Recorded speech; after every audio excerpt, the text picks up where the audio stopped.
Jadi tentang apa namanya niat yang ikut ya, ketika kemudian lillahi ta'ala tapi ada perasaan pengharapan di sana ya. Ya. Lanjut Bang. Jadi kalau menurut saya, selagi niat kita memang ujungnya adalah kepada kita minta kepada Allah dengan wasilah MHQ misalkan, itu kalau menurut saya nggak apa-apa gitu. Selagi kita benar-benar tidak berharap, maksudnya apa ya? Ujung harapan kita itu di duitnya saja gitu, tapi kita ada niat ke Allah, mencari ridho Allah Subhanahu wa taala. Karena mungkin pernah saya baca tingkat tiga niat ya. Yang pertama, memang niat tertinggi kita adalah untuk ridho Allah Subhanahu wa taala. Dan niat yang kedua adalah niat karena ingin mendapatkan surga dan dijauhkan dari neraka. Ini niat yang kedua. Dan niat yang ketiga adalah menginginkan kenikmatan yang Allah berikan gitu di dunia. Ini mungkin salah satu niat yang paling rendah gitu. Ketika kita mengharapkan sesuatu tapi dengan kepada Allah Subhanahu wa taala. Sebaiknya kita mencampurkan ya niat duniawi dan juga ukhrawi gitu. Karena memang akhirat yang lebih diutamakan. Adapun seperti yang di pesantren yang di Kudus kalau nggak salah ya, itu ada yang mengharamkan santrinya untuk ikut musabaqah. Jadi memang berbeda pendapat. Tapi kalau misalkan musabaqah ini suatu yang haram, tapi kenapa banyak sekali dari pemerintahan Arab Saudi yang melaksanakan musabaqah ini kan semata-mata untuk menjadi penyemangat ya bagi masyarakat untuk menghafal Quran, untuk melakukan hafalannya, itu menjadi sebuah penyemangat ya. Niat dari seorang yang mengadakan musabaqah seperti itu kan. Saya sendiri kan ketika kecil ya, pertama kali saya disuruh menghafal surat Ar-Rahman ketika SD, itu saya diiming-iming dengan duit kan. Kan nggak jauh beda gitu. Yeah. Ketika waktu itu duit, tapi syaratnya hafal. Ya mungkin tuh pas kecil kita belum terlalu paham dengan tujuan kita menghafal Quran. Tapi setidaknya kan menjadi suatu penyemangat bagi kita untuk menghafal Quran. Seperti itu kan. Oke. Kemudian juga ada pertanyaan masih dari yang pesantren Salafiyah tadi. Apakah benar kalau kita lagi menghafal Al-Quran, kita benar-benar harus menjaga omongan kita, kemudian mungkin bagi perempuan menjaga aurat, nutup aurat, dan tidak pacaran, gitu Ustaz. Tafadhol. Begini ya, jadi hakikatnya menghafal Quran itu adalah mempermudah kita untuk membaca Quran, mempermudah kita untuk mentadabburi Al-Quran, dan yang ketiga adalah mempermudah kita untuk mengamalkan Al-Quran. Jadi menghafal Quran itu adalah suatu interaksi yang mempermudah kita untuk melaksanakan tiga hal tersebut. Ya kan, kalau membaca Quran, ketika kita hafal Quran, membaca Quran kan nggak mesti melihat Al-Quran ya. Misalkan ketika kita nyetir motor, kita bisa aja kan baca Quran dengan hafalan kita. Dan juga kita bisa mentadabburi Al-Quran, mentadabburi ayat-ayatnya ketika ada ceramah atau kajian membahas tentang suatu ayat. Ketika kita sudah hafal ayatnya, akan lebih mudah kita untuk paham. Dan yang ketiga adalah untuk mengamalkannya. Justru mengamalkan ada yang lebih penting dan paling penting dibanding menghafal Al-Quran itu sendiri. Jadi kalau misalkan ditanya, apakah harus menjaga? Justru kalau kamu nggak hafal Quran juga memang tetap harus menjaga aurat gitu kan? Betul. Tetap harus menjaga perkataan karena tidak mesti penghafal Quran. Karena untuk setiap individu, bukan masalah penghafal Quran atau tidak, seperti itu.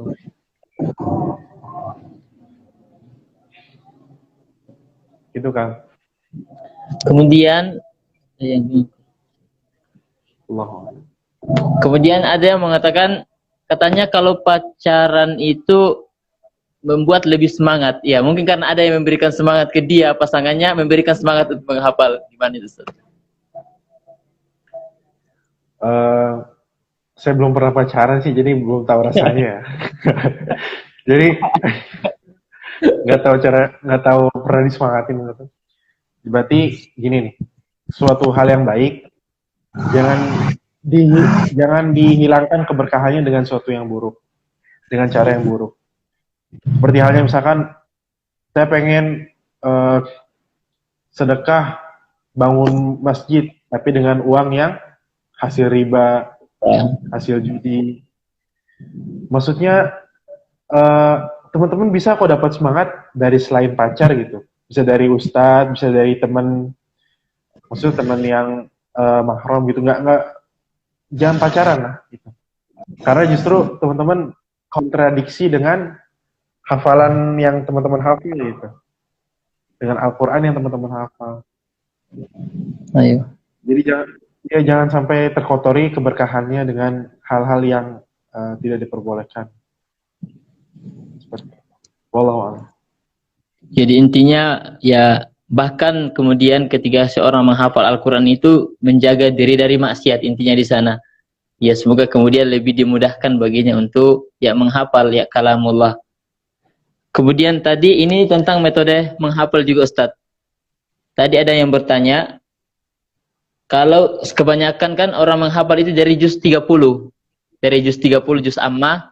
Setelah itu katanya mana yang baik menghafal ke juz 29 atau langsung dari juz 1 itu Ustaz. Untuk para pemula setelah selesai juz 30 itu. Saya kurang paham ya kalau misalkan yang mana yang lebih baik. Insya Allah semuanya baik kok. Tapi kalau saya sendiri menyarankan juz 30, 29, 2. Kalau bisa ini dulu deh. Juz 30, 29, juz 1 sampai juz 28 gitu.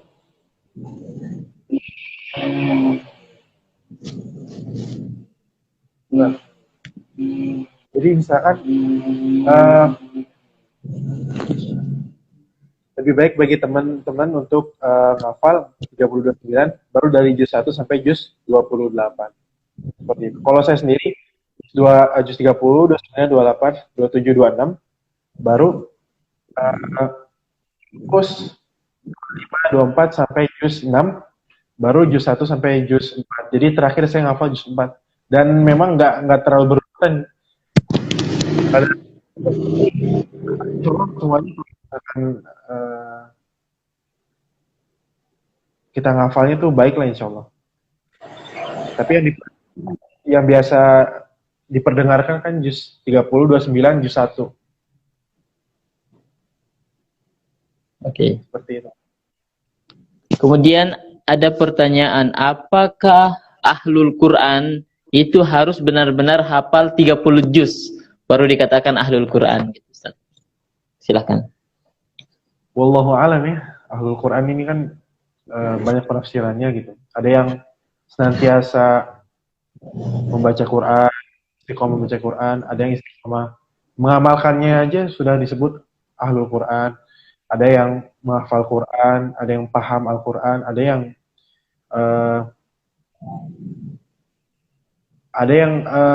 seluruhan nih gitu. Jadi ngafal iya, sering baca iya, terus juga mengamalkannya juga iya. Dan yang lebih tepat menurut saya itu semuanya. Dia sering istiqomah dalam membaca, dia hafal juga, dia mengamalkannya. Tapi menurut saya itu yang paling utama sih, mengamalkannya. Oke.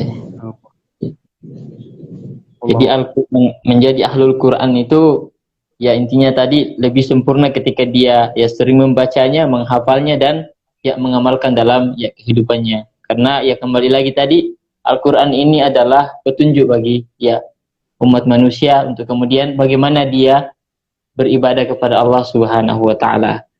Kemudian pertanyaan lagi,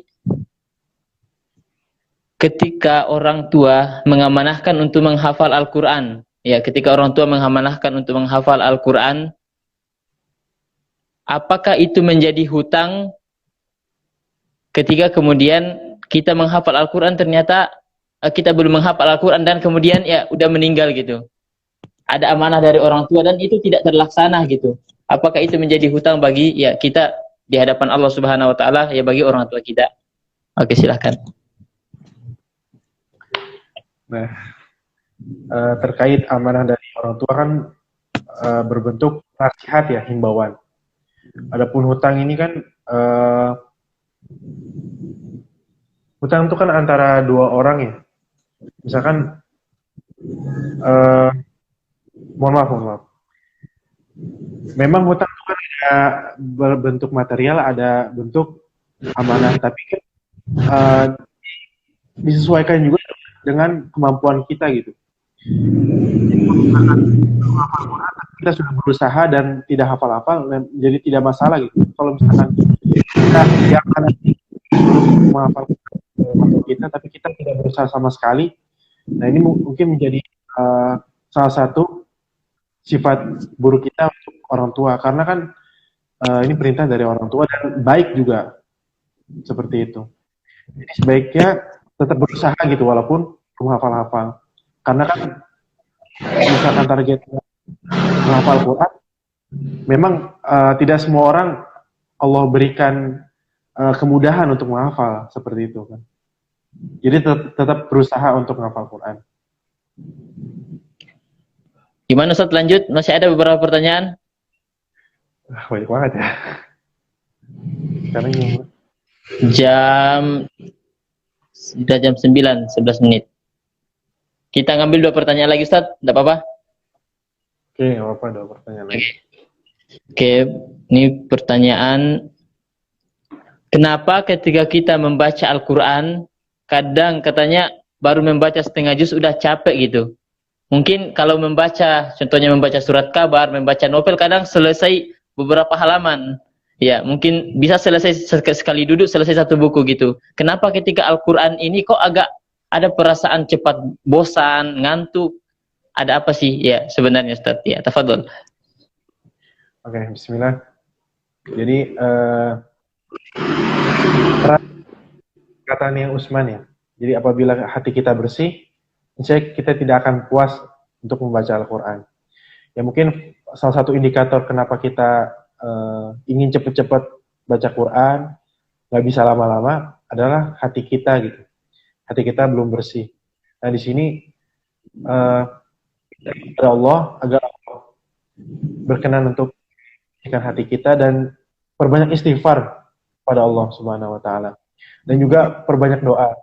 Kalau misalkan dua ini lakuin, berarti masalahnya di niat kita memang belum kuat gitu.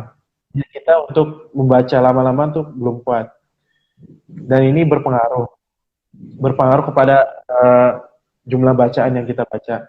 Dan juga ada faktor lain, mungkin bisa jadi ada gangguan jin dalam tubuh kita, dan sebaiknya adalah diruqyah. Ya, dengan mandiri aja, ruqyah mandiri. Kalau misalkan memang terlalu parah, ada yang kasusnya terlalu parah, jadi setiap baca Quran 1 halaman dia muntah-muntah gitu, dan nggak bisa ngelanjutin, susah untuk melanjutkan baca Al-Qurannya. Dan ini salah satu gangguan jin. Caranya adalah ruqyah seperti itu. Tapi kalau misalkan malas, ngantuk, itu juga mungkin salah satu gangguan setan. Cuma bisa kita lawan dengan niat kita yang kuat dan juga kita benar-benar sungguh-sungguh untuk baca Quran. Seperti itu. Oke, ya barakallahu fikum Ustaz. Masih ada sebenarnya tadi satu pernyataan, cuma kayaknya sudah tertimbun ini. Oke, kayaknya kita ya sampai di sini saja pertemuan dengan Ustaz. Ini juga udah ada monitor dari ya Irfan ini katanya. Yang sampai Ustaznya lelah menjawab. Dari tadi udah hampir ya 40 menit ya. Kita kemudian ya duduk dengan Ustaz di sesi tanya jawab ini. Dan ya alhamdulillah apa yang beliau paparkan tadi menjadi solusi bagi ya teman-teman semua. Dan insya Allah juga buat teman-teman ya di GPB juga ya ada beberapa program ya kelas ke depan, dan salah satu pengajarnya adalah ya Ustadz Abdullah Syaddad hafizahullah ta'ala, yang kemudian ingin talaki dan ya langsung ya belajar kepada beliau. Oke, barakallahu fikum Ustadz. Ya Mudah-mudahan di waktu-waktu yang kemudian kita bisa ya bertemu lagi, saling ya berbagi, mengambil manfaat, dan ya terus kita semangat membumikan Al-Quran ya. Peran penting pemuda di zaman sekarang adalah membumikan ya Al-Quran. Kalau kata Bung Karno, berikan aku 1000 orang tua akan kucabut gunung Semeru dari akar-akarnya, berikan aku 10 pemuda akan kuguncangkan dunia. Maka dengan pemuda itulah kemudian kita akan ya mengguncangkan Indonesia dengan ya Al-Quran, sehingga kemudian ya negeri kita menjadi ya baldatun thayyibatun wa rabbun ya ghafur. Saya kira seperti itu Ustaz. Ya barakallahu fikum. Ya terima kasih banyak sudah ya mengisi di acara ya GPB Al-Quran. Ya semoga apa yang ya Ustaz sampaikan ya menjadi amal jariyah dan menjadi ya, pertimbangan di hadapan Allah Subhanahu wa taala. Ya barakallahu fikum Ustaz. Oke. Assalamualaikum warahmatullahi wabarakatuh. Waalaikumsalam warahmatullahi wabarakatuh.